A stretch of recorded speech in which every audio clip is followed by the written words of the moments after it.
وسهلا بكم أعزائي المشاهدين في حلقة جديدة من برنامجكم الأسبوعي ثقافة قانونية. اليوم سنتكلم عن مشكلة أثرت على عدد كبير من الشباب الذين انخرطوا في آفة المخدرات، واليوم نستضيف الأستاذة غنيمة الشطي لتتحدث عن هذا الموضوع. أهلا فيك أستاذة. هلا فيك. أبي أسأل شلون انتشرت المخدرات؟ إذا بني نتكلم عن انتشار المخدرات ففي أسباب عديدة وأسباب كثيرة.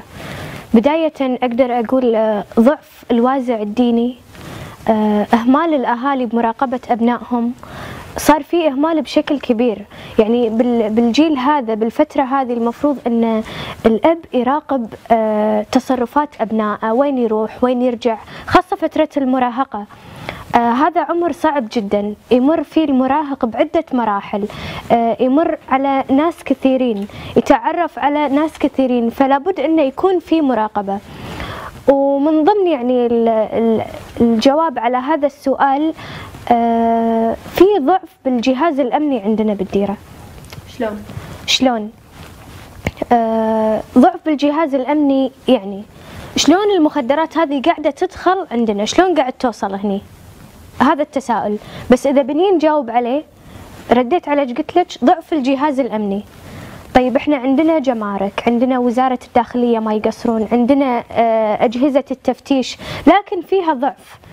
مثال على ذلك يطري علي في فترة من الفترات، طبعا بس خلال السنة هذه سوينا بحث مخدرات عن ضبط متهم أو ضبط مخدرات، ويبنى فيها تكرمين كلاب أثر للتجربة. طبعا يبناهم عشان نجربهم، فيبنى المخدرات ووضعناها في كرتون، حطينا الكرتون هذا داخل سيارة، ويبنى كلاب الأثر وانتي بكرامة، وركبناهم السيارة.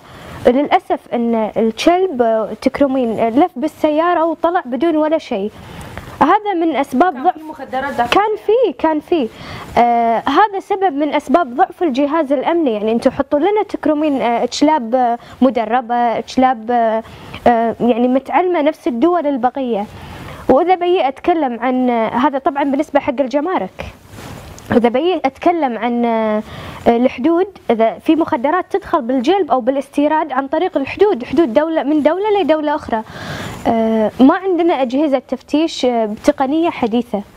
إذا إحنا بنرجع حق دول مجلس التعاون الخليجي مثلا الإمارات، ترى هو الجهاز جدا سهل، مجرد ما أن السيارة تمر فيه راح تكشف كامل السيارة ومحتواها الداخلي. بالضبط نفس الجهاز اللي بمطار دولة الكويت، اللي لما تحطين فيه الجنطة يبين لي شنو فيها، وموظف الجمارك قاعد حاط ريل على ريل. شنو أخطر أنواع هذه المخدرات في الوقت الحالي؟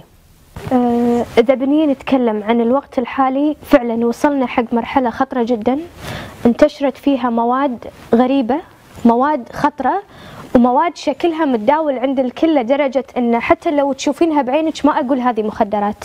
اذا بنرجع حق ايامنا احنا قبل ما كنا نعرف الشغلات هذه، كنا نعرف من خلال مثلا مسلسل تلفزيوني انه والله يشم بتكس، كان عندنا شيء بسيط. الحين انا سمعت انه قام يحطونه بالقرقيعان، ما ادري بكل مكان.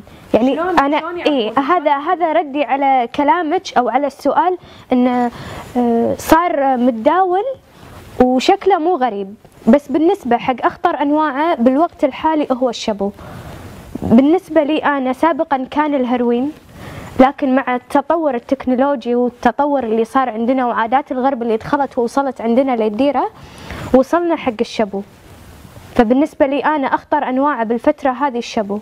بس أنا سمعت أن القضايا زادت عن السنوات السابقة. نعم. 2200 قضية زيادة. نعم، هذه إحصائية وزارة الداخلية اللي سوتها خلال السنة هذه اللي هي سنة 2014، توضح أو تبين لنا أن خلال السنة هذه زاد معدل القضايا، طبعا ارتفاعا مو نقصان، 2200 قضية مخدرات عن السنين اللي فاتت. والأغلب منها، يعني أنا لما أتكلم بكلمة الأغلب، معدل تقريبا 80% لازم يكون داخل فيها مادة الشابو. يصنعونها هني ولا في وصلت الكويت، وصار فيها مصنعين عندنا. ونفس ما قلت لك انا، هي ماده متداوله وشكلها يعني شكلها عادي، اللي يشوفه حتى ما يقول هذا شيء غريب. وحتى أدوات اللي يستخدمونها في صناعة هذه المواد موجودة بكل مكان. يعني أنا لو أدخل جمعية أقدر أجيبها وأقدر أصنعها. شلون تتعرفين على المدمن؟ يعني شلون مواصفاته؟ شلون شكله يعني يصير؟ المدمن على حسب طبعا المواد اللي يتعاطاها. أنا أقدر أفرق. طبعا إحنا عندنا جدولين، جدول المؤثرات العقلية وجدول المخدرات. المؤثرات العقلية اللي هي المواد اللي تدخل فيها الميديكالز، يعني تنصرف شيء طبي، وعادي تنصرف يعني بالمستشفيات، لكن ما تنصرف إلا بناء على وصفة طبية. سوء استخدامها صارت أو خلاها عندنا الحين تصير مجرمة، لأن يلج المريض أو المدمن، المريض العادي ياخذها على حبة أو حبتين بس. مثلا عندك مادة اللاريكا، الترامادول، ومنتشرة بكثرة بالكويت، اللي هي لها مسمى ثاني حبوب الفراولة، لونها وردي وحبة مدورة صغيرة. أما بالنسبة حق يعني المواد اللي تندرج تحت جدول المخدرات، أقدر أتكلم عن الحشيش، الهيروين،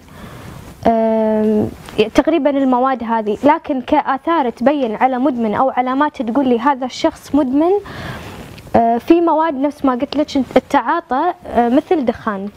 هذه المواد اللي مثلا الحشيش، الشابو، دائما ألاحظ على المدمن احمرار بالعين، متوتر، خاصة إذا كانت سيجارة يكون في حرق على أطراف أصابعه، لأن هذا الشيء بالنسبة له ثمين فلازم يخلصها ما يقدر، عرفتي؟ أو إنه يكون حرق تقريبا عند شفايفه. هذه من علامات متعاطي المواد اللي يكون فيها مثلا دخان، سيجارة، حشيشة. شنو الفرق بين حيازة المخدرات والإحراز المخدرات؟ الحيازة اللي هي مثلا يكون بالمكان اللي هو قاعد فيه، أو في مثلا مخباته في جيبه، هو موجود بسيارة، يكون موجود بالمحيط اللي هو موجود فيه. مثلا إذا بالبيت بمكان قريب منه، بس طبعا مع الأدلة يبين إنه هو تابع له أو حق غيره. بالسيارة يكون موجود معاه بالسيارة، بالتفتيش الذاتي أو الشخصي يكون معاه موجود في مخباته أو في جيبه. أما الإحراز طبعا بعد ما يقبض على المتهم أو يتم ضبطه، يتم إحالته حق جهات الاختصاص اللي هي الإدارة العامة لمكافحة المخدرات، يتم أخذ منه وأنت بكرامة عينة البول وعينة الدم. الإحراز إذا تبين في تقرير الإدارة نسبة من الكحوليات أو المخدرات في الجسم، إحنا هني نكون أمام إحراز، يعني إنه يكون موجود بجسمه. أما الحيازة نفس ما ذكرت لك في السابق، اللي هي تكون بمكان أو يعني مكان في محيطه هو. شنو عقوبة تاجر المخدرات أو المدمن؟ إذا بنتكلم عن عقوبة مدمن المخدرات أو تاجر المخدرات، فقد تصل إلى الإعدام. تصل إلى الإعدام طبعا في لها عدة حالات. لما إحنا نتحكى عن تاجر، عقوبته تصل إلى الحبس المؤبد وقد تصل إلى الإعدام. طبعا في استثناءات تحتها. تاجر المخدرات إذا استخدم حدث في التجارة توصله إلى مرحلة الإعدام، أو مثلا موظف في مكان خاص أو عام كان استخدم أو استغل مهنته ووظيفته في التجارة. مثلا لما نقول صيدلاني استخدم سلطة وظيفته هذه وقام، لأن الأدوية تيجي من وزارة الصحة ومرخصة، قام يبيعها أو يتاجر فيها. أنت مو مخول أن أنت يعني تقوم بتجارة أو في بيعها بدون حتى وصفة طبية، فهذه اللي قد تصل إلى الإعدام. أما إذا ني حق الإدمان، مدمن المخدرات أنا بنظري ما هو شخص ضعيف، هو شخص مسكين، يعني حتى مو بإرادته وصل حق الشغلة هذه.